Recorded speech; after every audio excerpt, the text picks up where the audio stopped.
喂，你 OK 未啊？ Can 啊。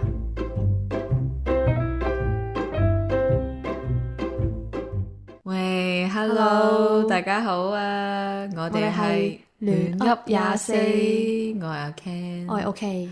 係啦，我哋上一集定係上一兩集，其實好似上一兩集講咗好耐啦。係啊，就講咗好多關於呢個成年後嘅友誼啦，包括係第一集我哋比較咗可能同我哋細個嘅友誼有咩分別，然後上一集呢，亦都分享咗我哋點樣去維繫或者以前識落嘅朋友嘅友誼啦。咁今集可能我哋就講多少少我哋點樣識新朋友，因為好多人都話成年之後識朋友係好難㗎，你同唔同意？係真係好難，係因為冇乜機會。係，因為平時都係返工放工咁樣，跟住返工嘅時候又真係做嘢㗎嘛，又或者未必係真係同你嗰啲同事有咁多交流，所以同事可能就真係同事，就未必係可以發展成為朋友。咁除咗返工放工就冇乜機會係啊，遇到新嘅人。我係有諗過，其實曾經未返工之前係有諗過呢，同事都可以係朋友噶嘛。哇，好但係美好。係啊，原來返咗工之後發現，同事都係同事，係真係。真係我唔排除有呢個成為朋友嘅機會嘅，但係可能難啲咯。係可以嘅，但係要1/10嘅機會咯。係可能咯，個機率已經好細啦。仲要係有時返工嘅時候，可能有啲公事上面嘅交流，就盡量唔想夾雜咁多私人感情，所以可能真係要辭咗職之後，先真係可以變成朋友都唔定。所以我就覺得返工係好難識新朋友嘅。我覺得都識到嘅，但係可能需要少少時機，因為好似我返緊嘅嗰份工呢，唔係個個同事都有交流咯。我好似係一個自己嘅獨立部門咁樣，咁就都唔使同人交流，就做唔到朋友咯。係咯，係啊，就係唔能夠好似以前咁。需要啲契機嘅做朋友。真係真係，同埋當然都仲有一樣好重要嘅嘢，就係究竟同呢個人夾唔夾呢？你點樣 feel 到啊？或者你有冇啲咩準則？有冇啲咩條件係令你覺得啊，呢個人同我應該做到朋友啦，或者呢個人做唔到朋友啦？有冇嘅呢？其實我覺得呢，有啲朋友呢係有分兩種嘅，同拍拖一樣。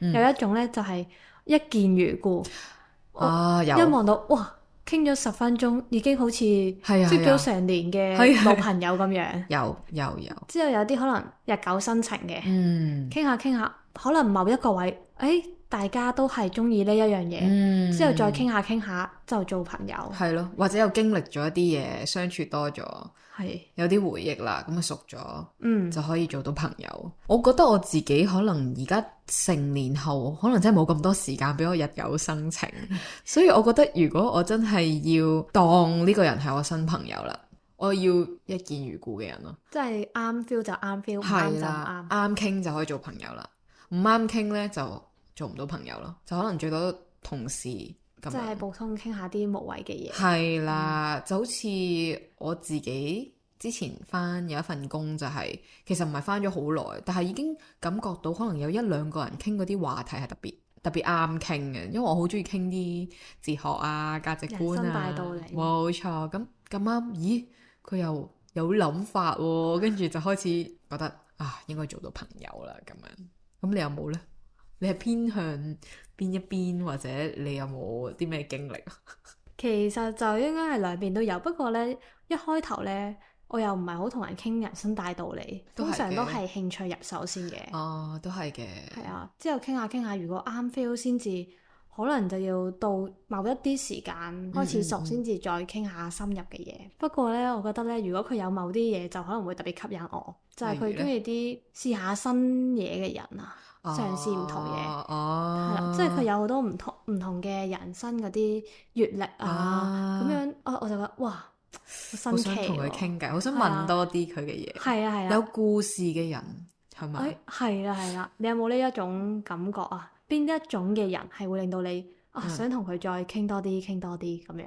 係咯，可能都係呢類，即係或者係樂觀少少啊，即係中意笑啊，一嚟就會同你傾好多，或者同你分享好多佢生活上面一啲嘢，即係例如去咗邊度旅行啊，或者我遇到啲乜嘢啊，好想同你分享好多你未聽過嘅嘢，令你覺得呢個人係對生活好有熱情嘅，即係唔係嗰種我翻到去好攰啊，點樣，即係好多埋怨嗰啲咧，咁我就會覺得好似好冇癮咯，傾偈就好似聽佢埋怨咁樣。係啊，即係嗰啲咧，成日喺嗰啲又唔知 IG 見到，即係要遠離啲有毒嘅人啊，即係咧一嚟就喺度放負，其實係當你係嗰啲情緒垃圾桶啊嘛。係啦，嗰啲我就通常我都唔會。其實我覺得真係負面嘅情緒係會影響到，會俾人會傳染嘅。係。所以如果身邊係有啲咧互相支持啊，話喂，我覺得你得㗎，得㗎，行啦，可以㗎，可以啊，係會即刻令到我OK 喎，想同佢傾多啲偈，受到鼓舞喎。係啊，真係呢個好緊要。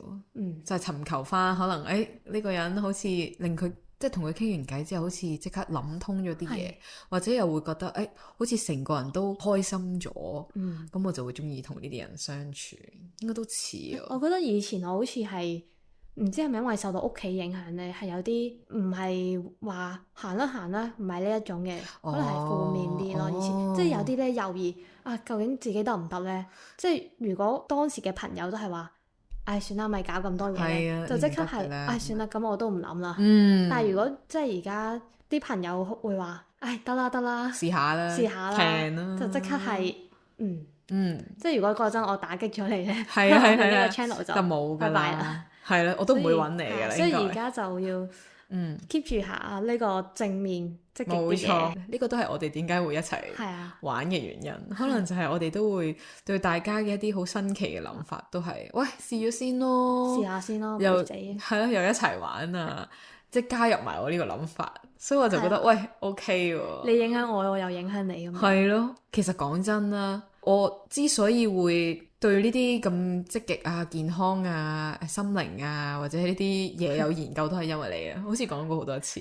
但係我覺得我係因為你，係咩？係啊，即係嗰陣時，我第一次聽到啲咩吸引力法則啊，嗰啲嘢都係你講。雖然你嗰陣時可能冇乜懷疑，其實我冇乜懷疑，我係提出嚟咯。可能嗰陣我啱啱開始接觸下，但係我真係接觸咗個名咯。結果係你研究，係啦，然後你研究完之後，我又反而又受到你影響，咁樣咁積極嘅影響，之後就，所以我覺得我係互相咯，互相影響就係一個好嘅循環咯，呢個好嘅朋友咯，係咯，又真係喎，即係好似有時我有啲咩問題或者咩諗唔通咧，我就會好想問你嘅，因為咧我硬係覺得咧，我嘅諗法係局限喺我自己個思想度，跟住你一定會有啲好新奇嘅一啲諗法，係聽完之後，咦原來可以咁樣諗㗎喎，原來可以咁樣做㗎喎，又幾積極㗎喎，原來可以咁樣諗，可以咁樣睇一個世界，可以用一個咁輕鬆咁簡單嘅視角去睇世界咁樣。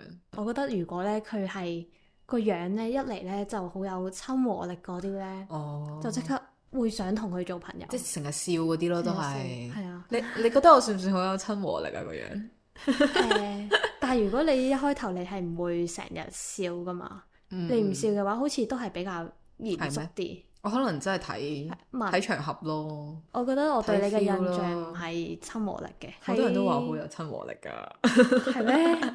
係咩？真係唔知。我真係有俾人話好有親和力。你都係嘅，因為你每一次見到你都係笑到四萬咁口㗎嘛。我咧明明冇笑咧，但係咧佢話你隻眼明明咁縮到咁細，我話我冇笑啊，但係佢都話我笑緊咯，所以我諗親和力都好重要。但係咯，你就算戴口罩，大家都覺得你好有親和力。係咯，我就戴口罩淨係得翻隻眼，佢哋都覺得我笑。我可能細個嘅時候會有親和力少少啦。細個大個咧，你受到呢個社會嘅影響，你就會覺得哇唔得，太過腍或者太過好似好好人咧個樣咧，好容易就俾人哋恰噶啦。咁所以就要戴翻個武裝咁樣，即係要俾人知道，喂呢個人唔容易恰噶吓，唔好隨便恰我啊吓，咁樣嘅感覺都係喎，係嘛？咁所以而家就盡量唔表露我嘅真實面貌，除非我覺得你 OK 啦。但係你笑嗰陣都係友善，唔笑嗰陣係嚴肅認真啲。係啦，認真咯，安靜咯，真係。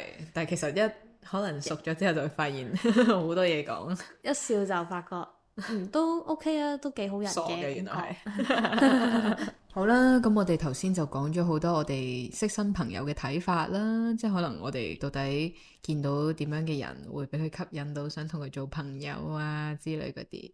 咁呢，我哋就去到第3集啦，終於要介紹一下，今日要教啲咩字呢？就係我頭先講咗一句形容 OK 嘅。4萬錦口都算係一個俗語嚟嘅。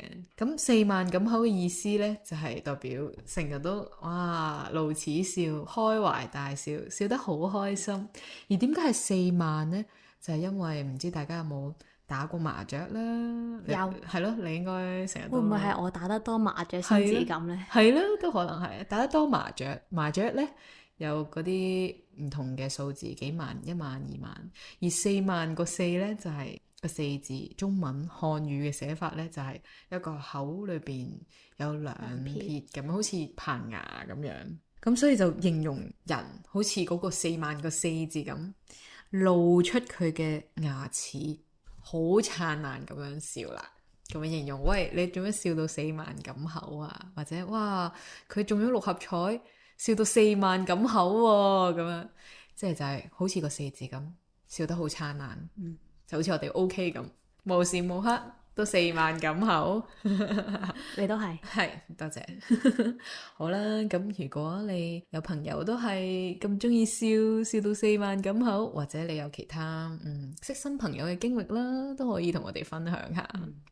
希望你聽到呢個 podcast 都可以笑到4萬錦口。係咯，幾好喎呢個寓意。好啦，咁我哋下次再見啦，拜拜。